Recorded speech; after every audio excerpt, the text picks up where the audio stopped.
বিকাশ ভবনে শিক্ষকদের উপর লাঠিচার্জের ঘটনার প্রতিবাদে আজ রাজ্য জুড়ে ছাত্র ধর্মঘটের ডাক দিয়েছে এআইডিএসও। সকাল থেকে বিভিন্ন কলেজে পিকেটিং চলছে। কর্মসূচির অঙ্গ হিসেবে কলকাতায় 3টি শিক্ষা প্রতিষ্ঠানের সামনে আজ দিনের বিভিন্ন সময় গেট পিকেটিং কর্মসূচি নেওয়া হয়েছে এআইডিএসওর তরফে। বিগত কয়েক বছর ধরে রাজ্যে কোনো শিক্ষক নিয়োগ নেই এবং যারা যোগ্য শিক্ষক সেরকম কিছু 26,000 শিক্ষকের চাকরি বাতিল হয়ে গেছে। মানে গত 14ই আগস্টের ঘটনা যদি আমরা দেখি, আরজি করের যে মহিলা ডাক্তারের মৃত্যু এবং তার পরপরই রাজ্য সরকারের ধারাবাহিকভাবে যে দুর্নীতির একটা আঁতুড়ঘরে পরিণত হয়েছে, তার প্রমাণ হচ্ছে এই যোগ্য শিক্ষকদের আজকে চাকরি হারানো। এই সমস্ত কিছু নিয়ে আমাদের ছাত্র সংগঠন প্রথম থেকেই আমরা লড়াই আন্দোলন করছি। আমরা গ্রাম থেকে শহরে যারা ছাত্র সমাজ তারা আজকে জোট বেঁধেছে এই কর্মহারা শিক্ষক শিক্ষিকাদের আন্দোলনে পাশে দাঁড়াতে। শিক্ষকদের তাদের একটাই দাবি, শিক্ষকদেরকে স্কুলে ফিরতে হবে। কি দাবি নিয়ে আজকে তোমরা এখানে? আজকে আমরা দেখেছি পরশুদিন রাত্রিবেলা বিকাল নাগাদ শিক্ষকরা তাদের তাদের যা দাবি তাদেরকে সসম্মানে তাদের জায়গায় ফিরিয়ে দিতে হবে, এই দাবি নিয়ে তারা আন্দোলন করছিলেন এবং তাদের ওপর এই পুলিশি বর্বরতা পুলিশ চালিয়েছে। পুলিশ জঘন্যভাবে তাদেরকে খুব এভাবে মেরেছে এবং এমনভাবে মারা হয়েছে, কিছু জনের মাথা ফাটিয়ে দেওয়া হয়েছে, হাত ভাঙা হয়েছে, পা ভাঙা হয়েছে। এটা পুলিশের কর্তব্য। যেই শিক্ষক আমরা আমাদের অভিভাবকদের সঙ্গে এসেছি, স্কুল থেকে এসেছি, এই যে পুলিশরা মারলেন সেই পুলিশদেরকে একদিন এই শিক্ষকরা পড়িয়েছেন। সেই পুলিশদেরকে পড়িয়েছেন বলে তারা আজকে রাস্তায় দাঁড়িয়ে আছে, এত সুন্দর একটা চাকরি নিয়ে রাস্তায় দোরগোড়ায় দাঁড়িয়ে আছে। তারা সেই পুলিশ হয়ে অপদার্থের মতো তারা এই শিক্ষকদের গায়ে হাত তুললো। আপনি কোন ক্লাসে পড়েন? আমি ক্লাস 12-এ পড়ি। ক্লাস 12 কোন স্কুল? বেলেঘাটা স্কুল। আপনার সাথে আরো যারা এসছে তারা কোন কোন স্কুল থেকে এসছে বা কোন কোন ক্লাস? তারা নানান ক্লাস থেকে এসছে, 5, 3, 1 এরকম ছোট ছোট ছেলেমেয়েরা আছে। হ্যাঁ, বিভিন্ন ক্লাস থেকে এসেছে। আমার নাম পুতুল প্রধান। তার সাথে প্রথমত হচ্ছে আমরা বিগত দিনেও এখানে শিশুদের নিয়ে এসেছি, এখানকার লোকাল, তাদের নিয়ে আমরা কিন্তু কোনো আন্দোলনে অংশগ্রহণ করাইনি। দেখে থাকবেন অলরেডি সেগুলো ভিডিও আছে, লাইভ আছে। আমরা তাদেরকে এখানে প্রতীকী ক্লাসরুমের ব্যবস্থা করেছিলাম, বিষয়গত শিক্ষাদান করা হয়েছে, তাদের প্রয়োজনীয় জিনিসপত্র শিক্ষাদানের জন্য যা যা দরকার, ড্রয়িংয়ের বিভিন্ন সরঞ্জাম তাদের দেওয়া হয়েছে এবং পুঁথিগত শিক্ষার পাশাপাশি নীতিগত শিক্ষাদানও করা হয়েছে। গতকালে যে বিষয়টা নিয়ে কথাটা উঠছে, সেখানে যাদেরকে আনা হয়েছে তারা র্যালি করে এসেছে, হাতে প্ল্যাকার্ড নিয়ে এসেছে, স্লোগান দিয়েছে। এটা আপনারাও দেখিয়েছেন, আমরাও দেখেছি। এই বিষয়টার সঙ্গে আমাদের কোনো সম্পর্ক নেই। যারা রয়েছেন আপনারা কি ওদের অভিভাবক, তাই তো? অভিভাবক যারা রয়েছেন আজকে কিসের জন্য আপনারাও তো এসেছেন? দেখুন, আমরা তো নাগরিক, সাধারণ নাগরিক হিসেবে এসেছি। আমাদের ছেলেমেয়েরা যে সরকারি স্কুলগুলোতে পড়ে আর কি, সেখানে টিচাররা না থাকলে তারা কোথায় পড়াশোনা করবে? তো আমরা সত্যি খুব নিরুপায়। এরকম অবস্থায় যদি টিচাররা এখানে মার খাচ্ছে আর ওইদিকে আমাদের ছেলে মেয়েদেরকে পড়ানোর জন্য কোনো টিচার নেই, আমাদের পক্ষে বেসরকারিতে পড়ানো অসম্ভব। আমরা পড়াতে পারবো না। পড়াশোনা করানোর জন্য সরকারি স্কুলটাই আমাদের অন্যতম প্রধান জায়গা। তাহলে এই মুহূর্তে যদি ছাত্রছাত্রীরা যদি শিক্ষকদের এরকম দশা দেখে, প্লাস অন্যরা দেখে যে তাদের স্কুলগুলো ফাঁকা, তাহলে তারা কোথায় যাবে? আমরা স্কুলের যাদের ছাত্রছাত্রীদেরকে পড়ানোর জন্য টিচাররা যাতে ফেরে, তার জন্যই আমরা এখানে এসেছি।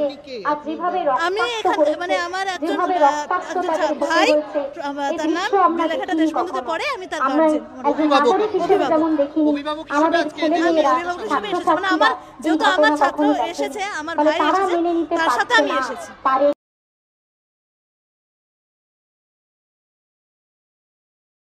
সামনের দিকে ছবিটা দেখাতে পারবো। যারা একদম খুদে পড়ুয়া, সেই খুদে পড়ুয়ারাও কিন্তু আজকে এই শিক্ষকদের পাশে দাঁড়াতে ছুটে এসেছে এবং তাদের একটা দাবি যে তারা যাতে তাদের যে শিক্ষকরা, সেই শিক্ষকরা যেন এই আবার নতুন করে স্কুলে ফিরতে পারেন।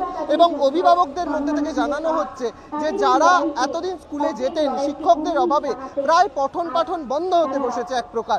সেই কারণেই তারা এই মুহূর্তে আপাতত চাইছেন যে শিক্ষকরা স্কুলে ফিরুক। বাবু, কেন এসছো আজকে? কিসের জন্য এসছো জানো? হ্যাঁ, আজকে আমরা আমাদের যারা শিক্ষক যারা রাস্তায় বসে আছে তাদেরকে যে তাদের উপর যে নৃশংস অত্যাচার চলছে তার বিরুদ্ধে আমরা এখানে এসেছি। আমি আমার মায়ের সাথে এসেছি।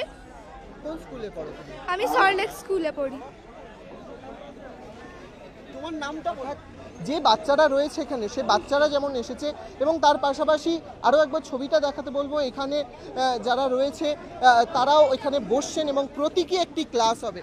এখানে কিসের জন্য আজকে? এখানে তো শিক্ষকরা বসে রয়েছে। হ্যাঁ, তোমরা কিসের জন্য? আমরা এসছি যেই শিক্ষকদেরকে স্কুল থেকে বার করে দেওয়া হয়েছে, আমরা এসছি যাতে আবার চাকরি ফিরিয়ে দেওয়া হয়, তাই জন্য আমরা এখানে প্রতিবাদ করতে এসছি। তোমার নাম এবং কোন স্কুল তোমার? আমার নাম হচ্ছে অর্পিতা পান্ডা আর আমার স্কুল হচ্ছে সুরাকন্যা বিদ্যালয়। তোমাদের কি স্কুলে ক্লাস করতে অসুবিধা হচ্ছে? হ্যাঁ, ক্লাস করতে প্রচুর অসুবিধা হয় আর কিছু কিছু পিরিয়ড অফ যায়, তাই জন্য আমাদের রেজাল্টটা আজকাল ভালো হচ্ছে না। তোমরা চাইছো যারা হ্যাঁ, আবার স্কুলে ফিরে আসুক। এটা একবার দেখাবো, কিন্তু এই মুহূর্তে যারা কর্মহারা শিক্ষক শিক্ষিকারা রয়েছেন তাদের সামনেই রীতিমতো হাতে প্ল্যাকার্ড হাতে নিয়ে ছোট ছোট পড়ুয়ারা তারা কিন্তু বসেছে এবং সেই প্ল্যাকার্ডে লেখা ছাত্র সমাজে বাঁধজোট, স্কুল বন্ধের পরিকল্পনা ব্যর্থ। কিসের জন্য এসেছো আজকে জানো? আমাদের শিক্ষকদের চাকরি নিয়েছে সেটা ফেরত নিতে হবে, তার জন্য আমরা এসেছি। তোমরা যখন স্কুলে ক্লাস করো অসুবিধা হচ্ছে ক্লাস করতে? না হচ্ছে না হচ্ছে না। আজকে কার সাথে এসেছো? নিজে এসেছি, নিজে একা এসেছি। নিজে একা এসছো? স্কুলের স্যার ম্যাডামের সাথে এসছো? স্যার ম্যাডাম হ্যাঁ। কোন ক্লাসে পড়ো তুমি? পড়ে ক্লাস 4 এ পড়ো। অর্থাৎ একটা কথা বুঝতেই পারছেন যে এই খুদে খুদে পড়ুয়ারা তাদের অভিভাবকদের সাথে কেউ ক্লাস 4 এর বাচ্চা, আবার কেউ ক্লাস 11-12 এর বাচ্চা, তারা প্রত্যেকে যারা ছাত্র এক একজন তাদের নিজেদের দাবিতে তারা আজকে এসেছেন এখানে। তাদের দাবি একটাই, তাদের যে শিক্ষকরা তারা আবার স্কুলে ফিরুক।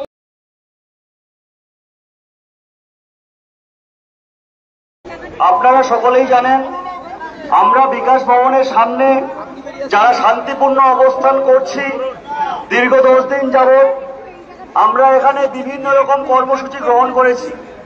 তার মধ্যে আমাদের একটা অন্যতম কর্মসূচি হচ্ছে উদয়ন পণ্ডিতের পাঠশালা। আমরা বিশ্বাস করি এই প্রশাসন সরকারি শিক্ষা ব্যবস্থাকে ধ্বংস করে দিয়ে শিক্ষাকে বাণিজ্যিকরণের জায়গায় নিয়ে যাচ্ছে এবং তার প্রাথমিক পর্যায়ে হচ্ছে আমাদের মতো যোগ্য শিক্ষকদের বিনা দোষে চাকরি খেয়ে বলা। এর জন্যই আমাদের এই প্রতিবাদ, এই মিছিল। কিন্তু গতকালের রাতের পুলিশের বর্বর আক্রমণের প্রতিবাদে আমরা আমাদের আন্দোলনের নাম আমাদের চাকরি বাঁচানোর লড়াই থেকে বাংলার শিক্ষা বাঁচার লড়াইতে পরিণত করেছি।